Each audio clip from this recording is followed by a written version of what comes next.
DJ प्रीतम धुरे gram हटकटा जिला डिंडौरी वाले। तोर गोरी ए दीवाना हो गयो तोर बही ए दीवाना हो गयो। सात अजूबा ए दुनिया में, सात अजूबा ए दुनिया में, आठवां गोरी रूप हवे तोर ए दीवाना ए दीवाना ए दीवाना हो गयो तोर गोरी ए दीवाना हो गयो।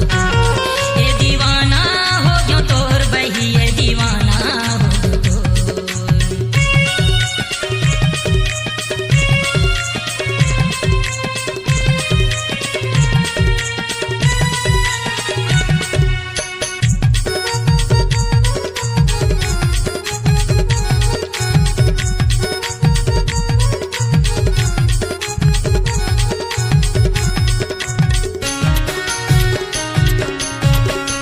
आप लोग सुन रहे हैं मिक्स बाय प्रीतम धुरे। चंदाया सन तोर चेहरा गोरी, चुंदी दिखे करिया बादर वो, चुंदी दिखे करिया बादर।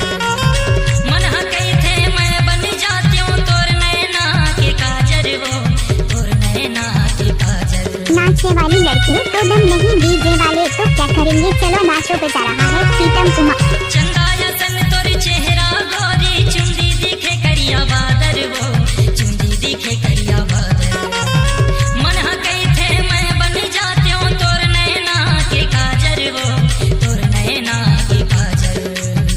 एक चंदा ये दुनिया माँ, एक चंदा ये दुनिया माँ, ते दूसर चंदा मोर। ए दीवाना ए दीवाना ए दीवाना हो गयो तोर गोरी ए दीवाना हो गयो। ए दीवाना हो गयो तोर बही ए दीवाना हो गयो। DJ Pritam Kumar धुरे remix song विजय धूमकेतु मिक्स। क्या हुआ गाना में लड़कियां बहुत नाचते हैं।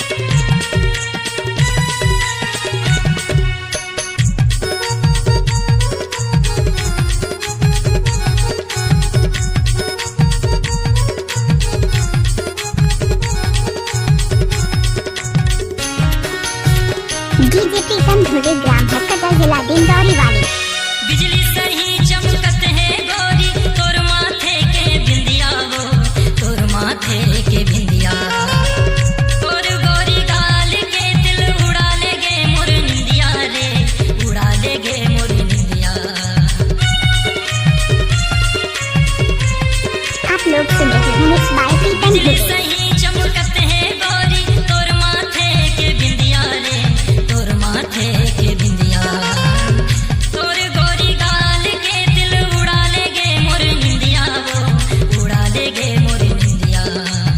सात सरगम के सुर छलके, सात सरगम के सुर छलके, बोली महारानी तोर ए दीवाना ए दीवाना ए दीवाना हो गयो तोर गोरी ए दीवाना हो गयो। ए दीवाना हो गयो तोर बही ए दीवाना हो गयो।